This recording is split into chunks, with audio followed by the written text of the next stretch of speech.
Alors aujourd'hui, on va aller beaucoup plus loin dans la pratique de la gratitude. On a beaucoup appris à pratiquer la gratitude pour les belles choses, apprendre à les voir, à les noter, à les deviner dans la création.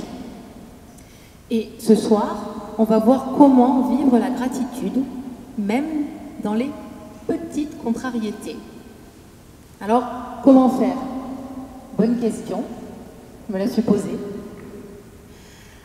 Premièrement, devenir maître de son état intérieur. Souvent, notre état intérieur oscille fortement et rapidement en fonction des événements extérieurs que nous vivons. Par exemple, j'ai une contrariété et tout va mal. Je n'ai plus d'énergie. J'abandonne mes résolutions. Mais au contraire, si j'ai une bonne nouvelle, alors super, je suis sur un nuage, je suis au 7e ciel. Le but de notre parcours, vous vous en doutez peut-être, est de devenir progressivement maître de notre état intérieur, de sorte qu'il fluctue de moins en moins au gré des circonstances extérieures. Le but est d'arriver aussi à développer un état intérieur qui soit permanent, dans la gratitude, et de rester, quoi qu'il m'arrive, stable, dans un intérieur de gratitude. Pas facile. On doit avoir un état intérieur qui soit enraciné sur des choses qui ne fluctuent pas. Qui je suis, la conscience que j'ai de la valeur, que je suis une merveille de Dieu, la confiance que j'ai en moi ou que j'essaie de développer, et surtout la confiance que j'ai en Dieu. Si je vis des événements positifs, on en revient toujours au même, c'est super. Je rends de suite grâce au Seigneur. Ça, c'est facile. Mais si je vis des contrariétés, là on est dans les petites, si je traverse des épreuves, eh bien, on se dit, super aussi, je le vis avec le Seigneur. Et là est toute la différence. Alors, petite question. Est-ce que je vis ces fluctuations? Et surtout, quand ça vacille, quand ça oscille, combien de temps me faut-il pour revenir dans un état de gratitude lorsque j'ai une mauvaise nouvelle? Est-ce que ça se compte en mois? Est-ce que ça se compte en semaines, en jours, en heures, en un claquement de doigts? Pas chez moi en tout cas. Par la croissance de cette vertu de gratitude, on essaie d'atteindre un but. Et ce but, c'est premièrement d'arriver à diminuer ce fameux temps. On passe de mois en semaine, en jours, en heures et à des minutes si possible. Mais aussi, il faut arriver à ce qu'il y ait un certain niveau de contrariété qui ne m'affecte plus du tout. Et donc, il faut bien que j'arrive à élever mon niveau. Pour devenir maître de mon état intérieur et vivre la parole de saint Paul aux Thessaloniciens, je vous la donne. Rendez grâce en toutes circonstances. C'est-à-dire, vivez la gratitude à tout moment. C'est sûr que c'est un chemin, c'est une progression. Il y a 4 niveaux sur ce chemin, 4 niveaux d'intégration de la vertu de gratitude. Je vais vous les décrire. Comme ça, on pourra se situer, vous et moi, et voir comment je, vous, nous, pouvons passer au-dessus. Les fameux 4 niveaux de la vertu de gratitude. Le premier niveau, la première marche. The first step pour Jessica. L'ingratitude. Je n'ai pas de gratitude, ni pour ce que j'ai, ni pour ce que je suis, ni pour ce que je vis. Je suis dans la plainte, dans l'impuissance, dans la victimisation. Alors ça nous arrive à tous, hein. On ne jette jamais la première pierre. Hein. Il faut s'en sortir. Je trouve qu'il m'arrive plein de choses mauvaises et je n'y peux rien. Je me sens impuissant. Je me dis, je n'ai pas de chance. Ce n'est pourtant pas de ma faute. Je n'y peux rien. Et surtout, ça ne changera jamais.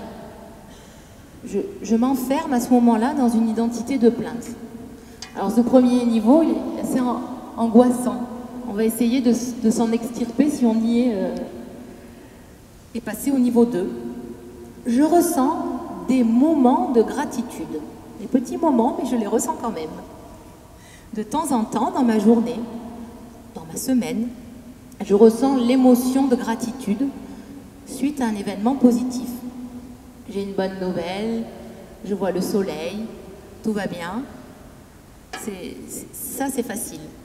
Mais je vis déjà, malgré tout, cette émotion. Mais attention, dans ce niveau 2, ce que je ressens reste ponctuel. Ce sont des moments à part, dans un état habituel. On va quand même progresser sur ce niveau 2. Rappelez-vous toujours la question, quel niveau je me situe?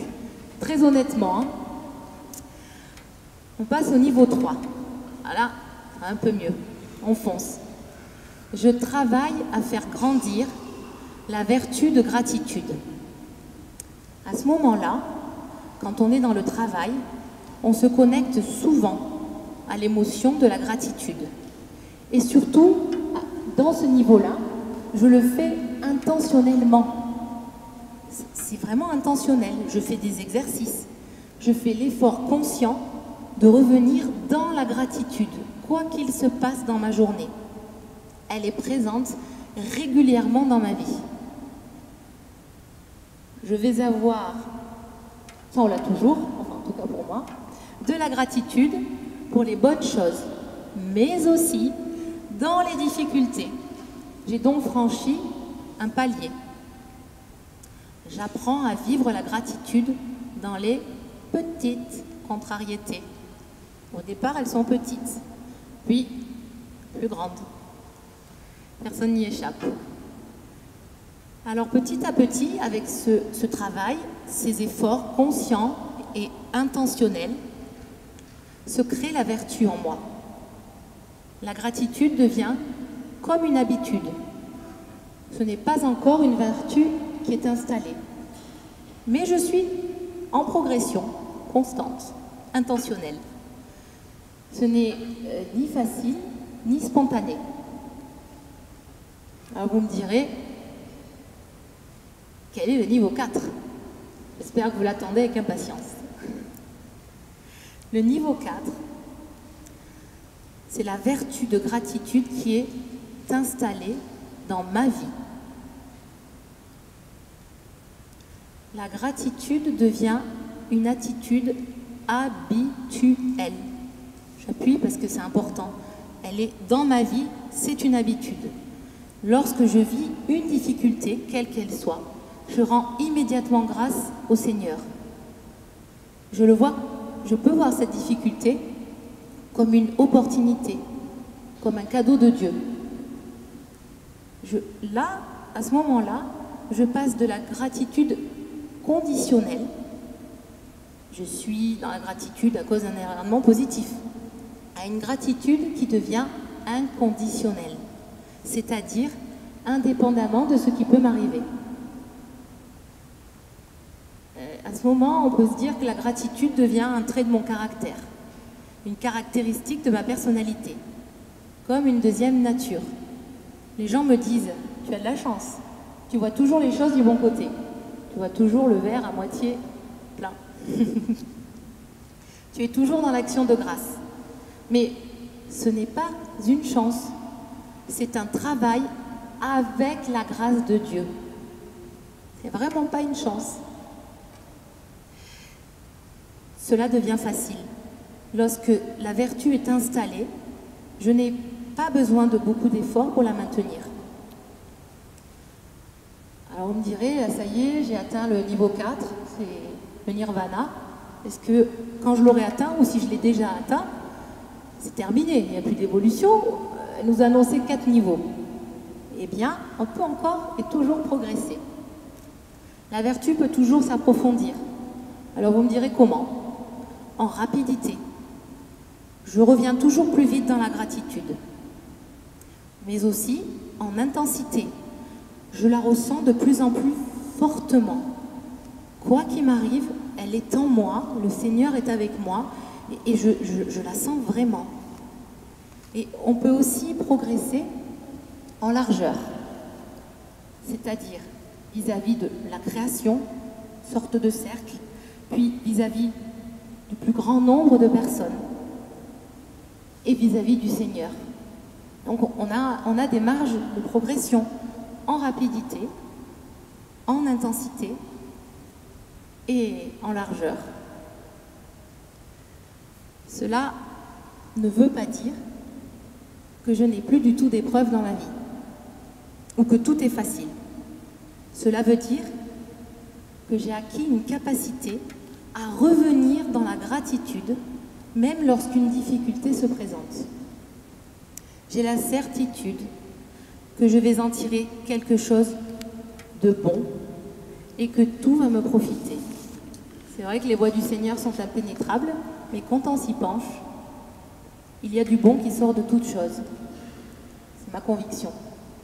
Alors, petite question. À quel niveau de gratitude je me situe? Je vous laisse quelques secondes. Ding, dong, ding, dong. 1. Au niveau d'ingratitude. 2. Je ressens des moments de gratitude. 3. Je travaille à faire grandir la vertu de gratitude. Ou 4. La vertu de gratitude est installée dans ma vie. Et quel progrès j'ai à faire pour passer au niveau supérieur? Chacun en conscience. Maintenant, nous allons voir 3 attitudes, justement, pour devenir des maîtres dans la vertu de la gratitude. Pour vivre la gratitude, même dans ces fameuses fichues difficultés.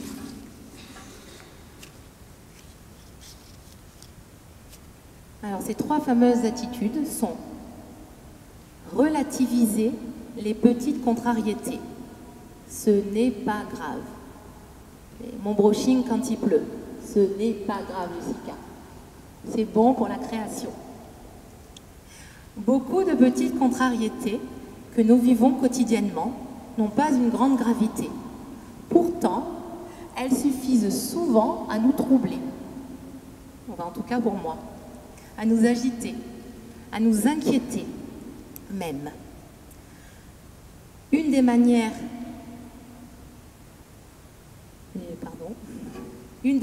de les dépasser est de les regarder autrement.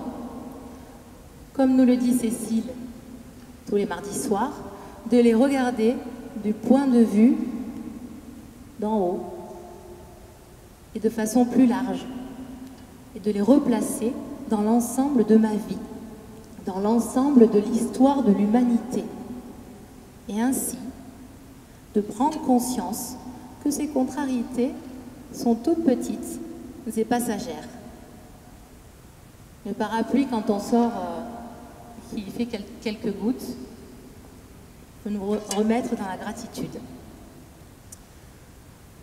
C'est donc le fameux exercice de mise en perspective. Il faut voir les contrariétés du point de vue de mon ange gardien, en regardant toute ma vie et finir peut-être même par en rire. La deuxième attitude pour vivre la gratitude dans les petites contrariétés consiste à voir ces petites contrariétés comme des occasions de grandir et se dire ah ben, c'est utile. Les petites contrariétés ne sont pas là juste pour nous agacer, même si on y pense souvent. Elles sont très utiles. Elles servent à m'apprendre à progresser, à m'apprendre à me dépasser, à devenir maître de mon état intérieures. Elles sont un entraînement du point de vue de la vertu pour pouvoir affronter plus tard de plus grandes épreuves qui de toute façon se présenteront un jour ou l'autre. C'est comme une sorte de musculation. Le sportif de haut niveau, s'il ne s'entraîne pas, il ne gagnera jamais le marathon. Eh bien, c'est pareil pour la vertu de gratitude. Entraînement, musculation, et je progresse. Il faut arriver à avoir un changement de regard en fait. Voir les contrariétés comme des occasions de s'entraîner et n'en perdre aucune. C'est bon pour le deuxième attitude? La troisième attitude revient à assumer nos responsabilités et faire confiance en la providence divine. Vaste programme. C'est Dieu qui a créé le monde. On est d'accord? C'est lui qui le maintient dans son existence. C'est lui aussi qui mène toutes choses à son terme. Dieu n'est pas dépassé par ce qui se passe sur terre. Une chanson dit bien, il tient le monde dans ses mains. Donc, quand on suit l'équation, nous n'avons rien à craindre. Peut-être que de notre point de vue humain, le monde va mal, que c'est très inquiétant, j'en conviens, sans souci. Mais ça tombe bien, ce n'est pas à nous de gérer la marche du monde. C'est à Dieu et à lui seul. Et ça tombe bien aussi, il a un pouvoir et une puissance qui nous dépasse complètement. Et il est plein de bonté.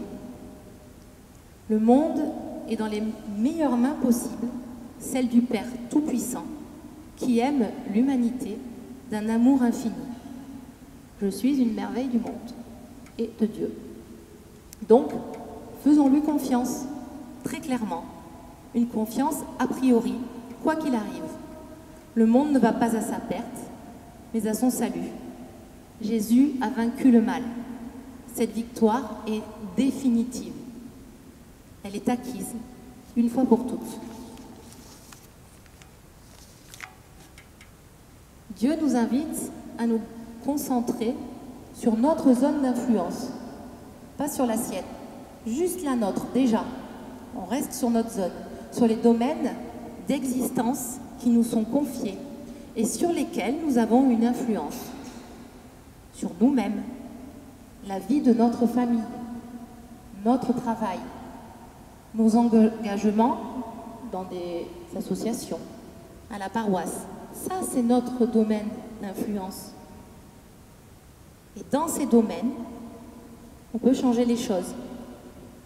Par contre, pour ce qui nous échappe, la marche du monde, certaines évolutions de la société, il faut lui faire confiance, tout simplement.